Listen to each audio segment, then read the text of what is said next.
16th Finance Commission. On 17th November 2025, the 16th Finance Commission submitted its report to the President.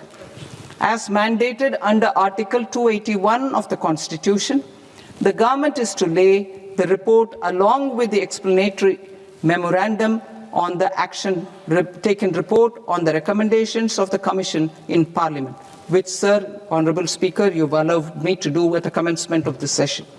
The government has accepted the recommendation of the Commission to retain the vertical share of devolution at 41%. As recommended by the Commission, I have provided 1.4 lakh crores of rupees to the states for the year 2026-2027 as Finance Commission grants. These include rural and urban local body and disaster management grants. Fiscal consolidation. Government has been delivering on our fiscal commitments consistently without compromising on social needs. To strive towards accepted standards of fiscal management in Budget 25-26, I had indicated that the central government would target reaching a debt to GDP ratio of 50 plus or minus 1% by 2030-31. In line with this, the debt to GDP ratio is estimated to be 55.6% of GDP in BE 26-27, compared to 56.1% of GDP in RE 25-26. A declining debt to GDP ratio will gradually free up resources for priority sector lending and expenditure by reducing the outgo on interest payments. One of the main operational instruments for debt targeting is the fiscal deficit.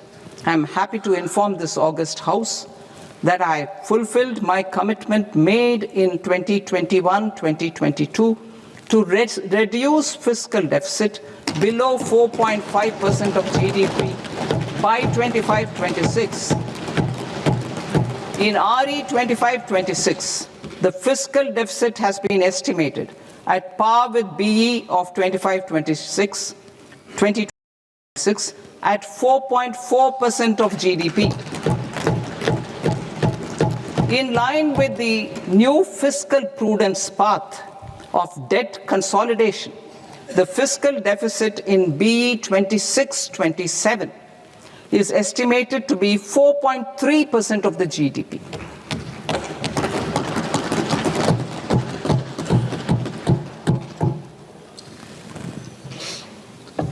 The revised estimates of the non-debt receipts are 34 lakh crore rupees, of which the centre's net tax receipts are 26.7 lakh crore. The revised estimate of the total expenditure is 49.6 lakh crore rupees, of which the capital expenditure is about 11 lakh crores. Budget estimates 2026 to 2027. Coming to 26-27, the non-debt receipts and the total expenditure are estimated as 36.5 lakh crore and 53.5 lakh crore respectively. The centre's net tax receipts are estimated at 28.7 lakh crore rupees.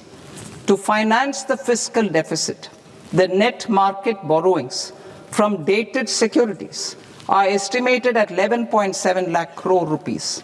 The balance financing is expected to come from small savings and other sources.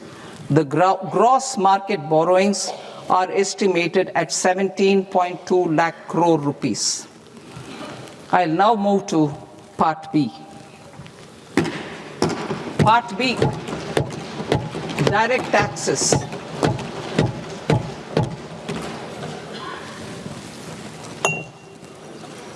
Honorable Speaker, sir, I now present my proposals on direct taxes. New Income Tax Act. In July 2024, I announced a comprehensive review of the Income Tax Act 1961. This was completed in a record time, and the Income Tax Act 2025 will come into effect from 1st April 2026. The simplified income tax rules and forms will be notified shortly, giving adequate time to taxpayers to acquaint themselves with its requirements. The forms have been redesigned such that ordinary citizens can comply without difficulty. Ease of living. I propose that any interest awarded by the Motor Accident Claims Tribunal to a natural person will be exempt from income tax, and any TDS on this account will be done away with. I propose to reduce TCS rate and the disadvantaged. To deliver on this sankalp, and given that this is the first budget prepared in Kartavya Bhavan, we are inspired by three Kartavya